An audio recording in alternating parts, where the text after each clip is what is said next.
Attention, les propos tenus dans cette vidéo ne sont pas forcément vrais, n'hésitez pas à les remettre en cause. D'autre part, ce que j'avance dans cette vidéo n'est pas forcément mon opinion au moment où vous l'écoutez, mon opinion a pu changer. Enfin, je vous demanderai de ne pas extrapoler à partir de cette vidéo des positions politiques et ou philosophiques que j'aurai. Les propos tenus dans cette vidéo n'ont pas vocation à être entendus comme un engagement politique et ou philosophique de ma part. Ce ne sont que des réflexions que je vous partage. Pour plus de renseignements, je vous renvoie à la vidéo de présentation de cette série dans la description. Bon visionnage, ou plutôt bonne écoute.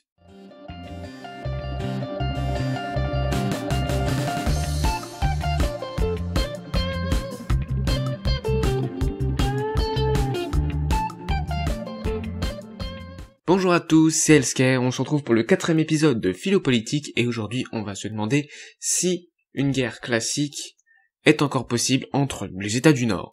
Bon, pour ceux qui ne se souviennent plus de leur cours de collège ou de lycée, ou pour ceux qui n'ont pas vu ce que c'était que États du Nord, les programmes ont pu changer, voilà, peu importe. Petit rappel, les États du Nord, ce sont les États développés. C'est comme ça qu'on dit, les pays les plus développés, les pays riches, plus développés économiquement.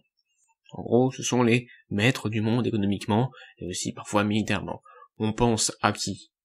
On pense aux pays les plus développés, économiquement, je l'ai déjà dit, donc je vais vous donner des exemples maintenant, ce sera beaucoup plus parlant. Europe, Union Européenne, et Angleterre, depuis le Brexit, on peut rajouter dedans. Suisse, évidemment.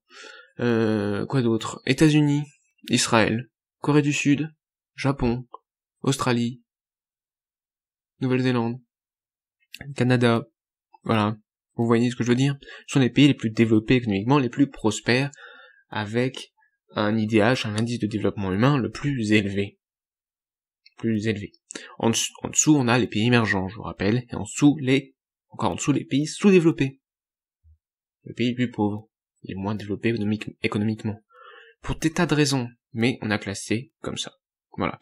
Donc on va revenir sur la question, est-ce qu'une guerre classique, donc des armes, voilà, une guerre France contre États-Unis, Israël contre Japon, bah, peu importe, est-ce que c'est encore possible? Ben oui. Et pourquoi cette question?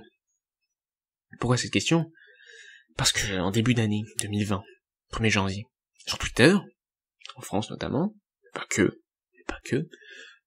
et tout le monde s'est dit, waouh, ça fait la 3e guerre mondiale, Trump, il a encore dit quelque chose horrible, contre je sais même plus quel pays, peu importe, tout le monde s'affole. Mais avec les armements qu'on a aujourd'hui, dans chaque pays, les tanks, les missiles téléguidés à plusieurs centaines de kilomètres, les armes atomiques, est-ce que vous pensez vraiment qu'une nouvelle guerre, classique entre des pays, est possible? Les missiles étaient moins développés, les armes atomiques venaient d'être développées, bon, quand même, étaient pas mal développées, pendant la guerre froide. Vous vous souvenez de la guerre froide? Est-ce qu'on peut dire qu'il y a eu une guerre classique entre les États-Unis et la Russie? Non. Ils se sont pas vraiment battus. Ils ont eu des conflits, comme ça, par-ci par-là, pour d'autres pays. Ils ont eu des conflits culturels. Diplomatiquement, c'était chaud bouillant. Encore plus chaud bouillant que entre les États-Unis et la Chine actuellement. Hein? Donc attention à ce qu'on dit.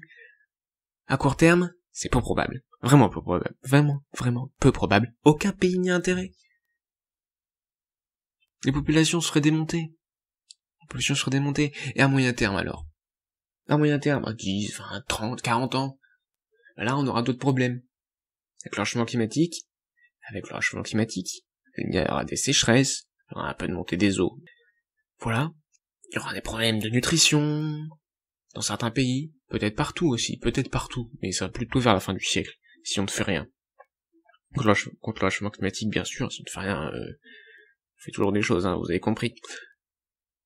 Et ben, il y aura peut-être beaucoup de migration, il y aura peut-être des guerres civiles dans des pays plus pauvres, beaucoup de migration vers les pays plus riches, ce qui est cohérent, hein, évidemment.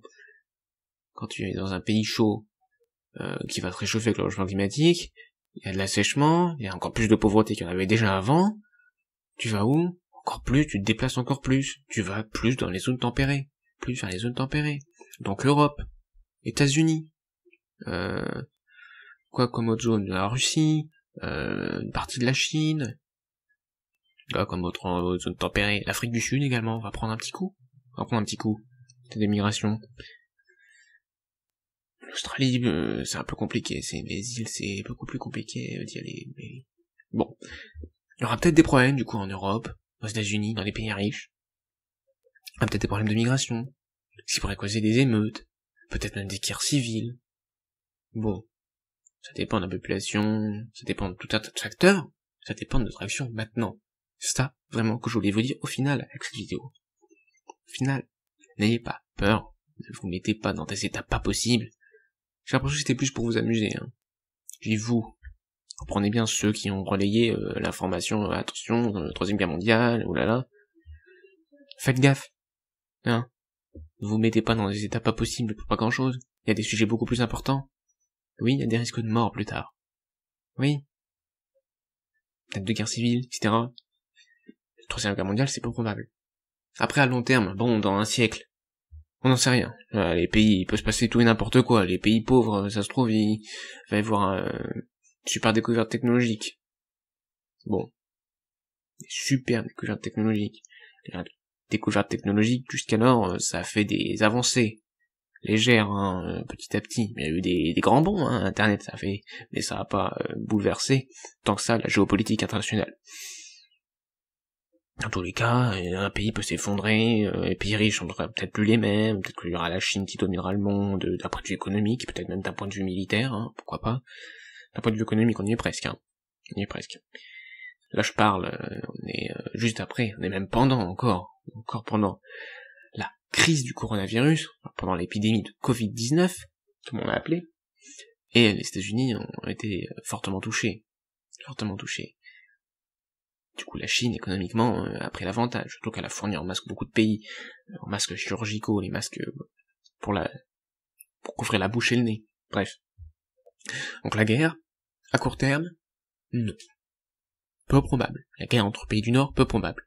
Des guerres dans des pays pauvres, avec des pays du Nord, comme la Russie, bon, pays du Nord, on le classe encore dans BRICS, les pays émergents, là, Brésil, Russie, Inde, Chine, Est pour South Africa, l'Afrique du Sud, pour ceux qui parlent pas du tout anglais. Non, mais... il y a eu des conflits. Il y en aura sûrement encore des conflits dans des pays pauvres avec des pays du Nord qui seront impliqués. Bien sûr, c'est possible. Mais, l'un contre l'autre, avec les niveaux d'armement, aucun pays du Nord n'y a intérêt. Aucun. À moins qu'ils soient vraiment dans la mouise, je ne vois pas quel intérêt il y aurait. Bref, cette vidéo a été très courte. Ne vous emballez pas sur les guerres entre pays, notamment pour une troisième mondiale, je sais pas quoi. Faites plutôt attention au risque de guerre civile dans les pays les plus pauvres, même dans des pays émergents, des émeutes, des problèmes de tension. Et évitons toujours le nationalisme. Évitons les montées de nationalisme. La dernière fois, ça a fait la Seconde Guerre mondiale avec tous les fascismes. Ne cédons pas à ça. Après, là, je commence à faire un peu de politique. Mais peut-être qu'on reviendra sur le nationalisme, sur le protectionnisme, tout ça, du point de vue économique, du point de vue de citoyenneté. Il y a beaucoup de sujets à voir. Et pour juste un podcast à peine réfléchi, puisque là je parle, j'ai réfléchi un peu avant à ce que j'ai dit, j'ai même pas pris de notes pour cette fois. Bref, je pense que vous avez compris ce que je voulais dire. Si ce sujet vous intéresse, moi il m'intéresse pas tant que ça, c'est vrai, ça s'entend, j'ai pas trop développé pour une fois, même pas du tout. Si tout ce que je vous ai dit vous a donné envie d'en savoir plus, peut-être sur mon avis, sur que j'argumente un peu plus, dites-le, n'hésitez pas à le dire en commentaire, je serais ravi d'en parler avec vous.